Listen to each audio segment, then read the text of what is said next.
Hey everybody, it's Karla Jarvis, your favorite nurse practitioner, coming live from Karla's Corner. Yay! I am so excited to have one of my favorite docs in the whole wide world, Dr. Kenneth Karla, cardiologist, who has now joined with Jarvis Family Medical Services, so we can give you all more of a community-based primary care service, right? And he has so much knowledge, and that's why I love him. So tell us, what made you go into cardiology? Originally, I was going to go into pediatrics because I loved little kids. Me too. And I love my pediatrician. But then when I went into pediatrics, it was not challenging enough. Most of the treatment was, ear infections, strep throat, etc. And when I did my rotations in cardiology, it was exciting because there was so many things you can do. You can do heart caths, you can do echocardiograms, you can do stress tests. It was just, there were more procedures. It was more, you're more involved with the patients, and we had a very good instructor. Sometimes the instructor you have, the physician that teaches you, will decide for you or help you decide what exactly you want to go into. Yeah, I do a lot. Makes a big difference. It sure does, because we do a lot of nurse practitioner students here, and I kind of help them because I can kind of see their strengths and their weaknesses, or where they're like flourish, because we want them to flourish out there in the healthcare field. So I have on red today because we know February is all about Heart Month, but every day is all about hearts. We have unfortunately lost our office manager, Erica Alexander, to a cardiac arrest. She had a long-standing history of hypertension, and then finally her heart just could not take it anymore, and we sorely miss her in the office. And that really woke me up to the importance of really teaching you. I mean, I tell you and I teach you, but it was like, okay, I need to bring somebody else to reiterate what we're talking about when it comes to the heart. The heart is, like, besides the kidneys, like one of the most important organs in the body. And when we take care of you, we have a very diverse clientele. We have Caucasian, we have African American, we have Latino, we have Island Pacific, we have Indian. We have a lot of different people here. And so we know we're not a cookie cutter office. We treat the patient as an individual. So one thing we talk about first and foremost, and we'll have this conversation about, is hypertension. Tell the people what you told me, because it's so interesting. Well, African Americans are treated differently for hypertension compared to Caucasians. And often with an African American, it's recommended that they be started on a diuretic, a water pill, to get rid of salt and fluid in the body. That's the first mode of treatment. In Caucasians, you can start with a beta blocker. It's a medication that slows the heart rate down, brings the pressure down, or a vasodilator, which dilates the arteries, and there's several of those available. And the reason for this is that it goes way back to the slave trade. Yes, you all listen to this, because it's about genetics and how we were brought to this country. And this is what a lot of doctors don't want to get into and tell you. And that's why we have a lot of biases in healthcare. So we don't have that here. We get to the nitty gritty and we tell the truth, because slavery was real. We're not going to sugarcoat it. But tell them why in African Americans the water pill is so important. Well, when they would take the slaves, they would put them on these boats and literally chain them just side by side by side, multiple decks. And they would go from Africa through the Caribbean to either Cuba or some of the other, then eventually was up to the eastern coast of the United States, the south. And it was hot in these boats. I mean, they were not given the slaves water, and they would lose one a day or more than that. And the attrition rate was very high. And then when they got here, where did they work? They worked in the fields, where the cotton fields, the southern fields, where again it was hot, and many of them passed away there. So the people that survived genetically, their genes modified, as all of ours do, and they became salt retainers, and they had to, because they're out in the heat, and they didn't want to dehydrate, so the body made them retain salt. So that's why people that have had that gene passed down to them over the years retain more salt.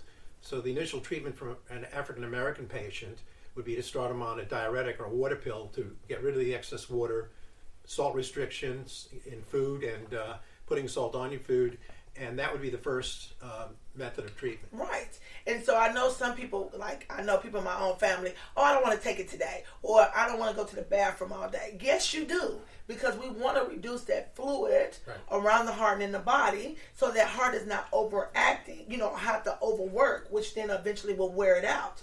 And then that's the reason why we work so well together, because I do genetic testing, right? So we find out what medicines are appropriate for them. We don't want to just give you a diuretic and say, here you go, and your body don't process it, because this is going to cause more harm than good.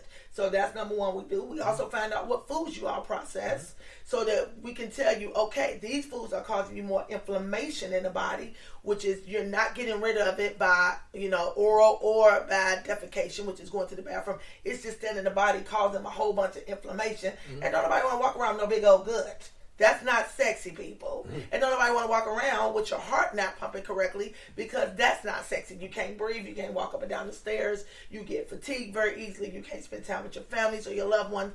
So nobody is ever looking at you, because sometimes we do know as African Americans, we get the short end of the stick. We're quicker to die from diseases because of the biases in healthcare, and because people don't look at the genetics and have them come back. I'm a strong believer in the patient coming back 4 weeks. If I put them on new blood pressure medicine, they come back in 2 weeks. Right. I need to know if it's really high, they're coming back in 1 week.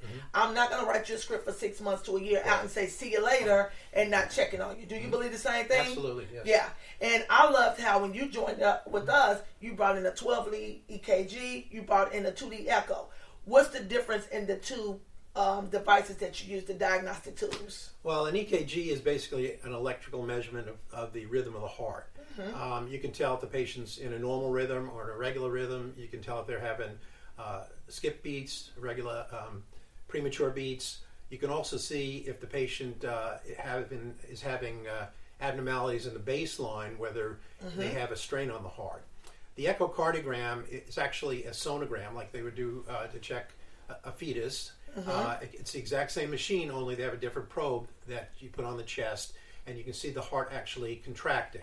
That allows you to see the wall thickness of the heart. People with hypertension a lot of times have left ventricular hypertrophy, or the wall between the chamber is enlarged. They can have what's called diastolic dysfunction, where the heart contracts normally, but the relaxation is stiff. And then we can also, besides checking the systolic and diastolic function, the pumping of the heart and relaxation of the heart, we can check the valves. You can see each valve opening and closing, and we use what's called a color Doppler, and we measure color flow across the valves. And if a valve is leaking, you'll see a certain color going across it that shouldn't be going across it if the valve was not leaking. Or if the valve is stiff, it's the same thing. You'll get a measurement to see if the valve is not letting the blood through. So it gives us a tremendous amount of information. It's visual. I've often liked to show it to the patients, because you have to actually look at their heart and the valves, and you can explain exactly what their condition is. And it's funny that you say that, because you came here and we are so forward thinking in healthcare, and we are so excited because we got you some smart boards. And those smart boards that's going in your office are actual 3D visuals, aids to teach the patient where they can actually see the heart and they can see the different chambers. Because I know in primary care, when I talk to them and say, okay, you can't do this, you need to do this and this, that's different than actually giving them something or letting them see the results and then really understanding it, going home and digesting it. People will do better if they know better and if they have more hands-on with it. So with you doing that, which I don't know of a lot of cardiologists in Louisville that's doing that, that's like forward thinking right there. Oh, yeah. Because you can show them exactly what their heart looks like. Right. Yeah, a picture's worth 1,000 words. I mean, yes.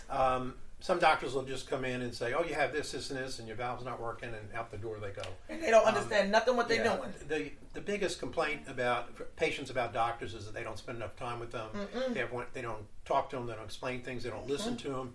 The average amount of time before a doctor interrupts a patient while they're talking is about 13 seconds. Wow. One thing I always try to do, I mean, some doctors will have a model of the heart and explain things. Sometimes I'll draw things out for them, but when I've done my echoes, I've brought up into the room and actually say, okay, this is your valve, this is the one that's leaking.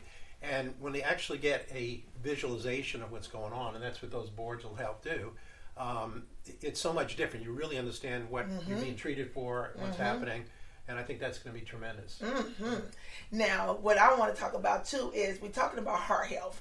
So everybody thinks that they got, because it's February, oh, let me go get this gym membership. And I'm like, okay, you're gonna go one time and spend that money and not go back again.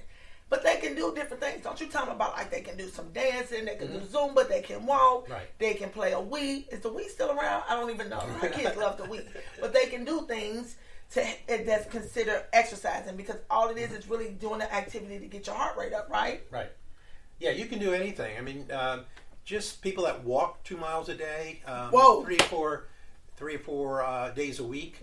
Actually, there's studies showing that they live 2 years longer than people that are inactive. Wow. And you're absolutely right. It doesn't matter what exercise you do, whether you walk on a treadmill, whether you go out and walk and listen to the birds and watch the squirrels, whether you do the elliptical. You really don't have to go to a gym, but sometimes that motivates people before or after work to actually stop and do the exercise rather than, oh, when I get home I'll do it, and then you get home and you're tired and you find all kinds of reasons not to.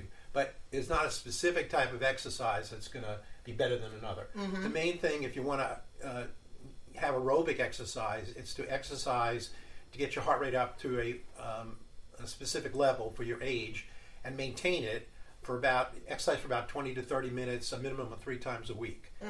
So if you do a power walk or a jog or whatever, right, and you maintain it for at least 20 minutes, and you do that 3 or 4 times a week, that's aerobic exercise. That'll help your heart. It'll build up the heart strength. It'll help you lose weight. What you don't want to do is a rapid walk, like a jog or a sprint, and then stop, and then walk and stop. A lot of times, I would tell the patients after they had bypass surgery, the weather is crummy outside, they don't have a gym membership, that we'd send them to the malls. That's what I was just about to say. Yeah. I would love to see them power walk around the malls. Yeah, they walk around the malls. So there's no rain. You can go in there. And we actually had it mapped out at one time where as you walk around each of the malls, it would show this is a mile, this is a mile and a quarter. But I always told the patients, though, you have to walk. You can't stop and window shop. Right. Or go to the food court. But there's all kinds of places you can do this. You can walk. If the weather's crummy, you can walk on a treadmill. You can go to the mall and walk around. And a couple of my primary care patients that come in and say, "Can you write me a script for silver sneakers?" So that's with the YMCA. We write them a script, and then they have a little exercise program over there. I love aquatherapy because it takes a lot of pressure off of all the joints. They don't feel worse afterwards. They actually feel better. It helps with strength and endurance. But it's so wonderful. Water is so much better than land, because if you have arthritis, I can aggravate the arthritis and make it worse.